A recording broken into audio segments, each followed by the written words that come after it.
सूरत की एक अदालत ने नारायण साईं के खिलाफ अरेस्ट वारंट जारी किया है। साईं के साथ उनके 3 साधकों हनुमान, गंगा और जमुना के खिलाफ भी वारंट जारी हुआ है।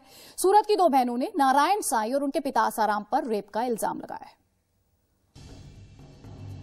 सूरत की 2 बहनों से रेप के आरोपी नारायण साईं को जमीन निकल गई या आसमान, इसका पता अब तक पुलिस नहीं लगा पाई है। गिरफ्तारी से बचने के लिए नारायण साईं भागते फिर रहे हैं, पर बताया जा रहा है कि भेष के साथ साथ नारायण साईं अपना ठिकाना भी बदलकर पुलिस को चकमा दे रहे हैं।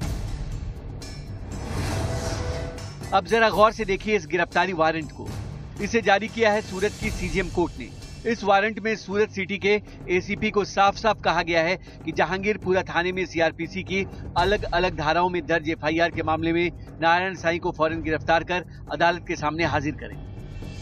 इस गिरफ्तारी वारंट को पुलिस बड़ी कामयाबी मान रही है।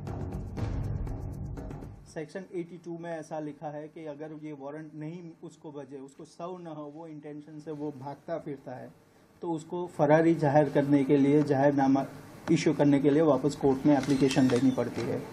वो जाहिरनामा इशू हो गया फिर भी हाजिर नहीं होता है, तो फिर उसकी मिल्कत जब्ती तक भी हो सकता है।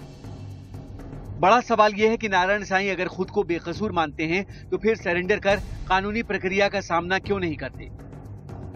इस बात का जवाब उनके करीबियों के पास भी नहीं है। नीलम जी, शायद मैं 8वीं या 9वीं बार आपसे पूछ रहा हूँ, नारायण साईं पुलिस के सामने कब पेश होंगे? ना इसके खिलाफ कोई कार्रवाई हुई, वो आपने बहस क्यों नहीं उठाई? नीलम जी, पुलिस के सामने कब पेश होंगे नारायण साईं?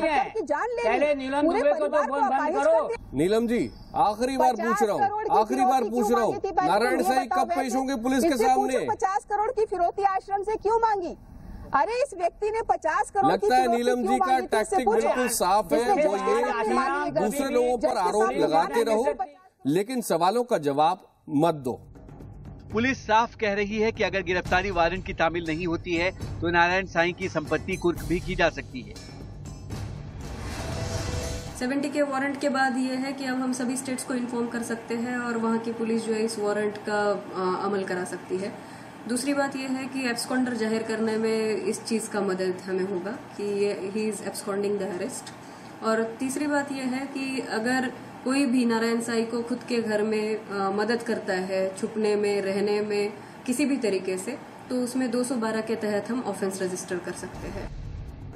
वैसे आज इसी मामले में जोधपुर जेल में बंद आसाराम की नियमित जमानत अर्जी पर गांधीनगर सेशंस कोर्ट में सुनवाई होनी है, लेकिन उनके बेटे जैसे चोर पुलिस का खेल खेल रहे हैं, उसे देखते हुए अदालत की ओर से रहम की उम्मीद कम ही है। भगीरथ पटेल, जी मीडिया, सूरत।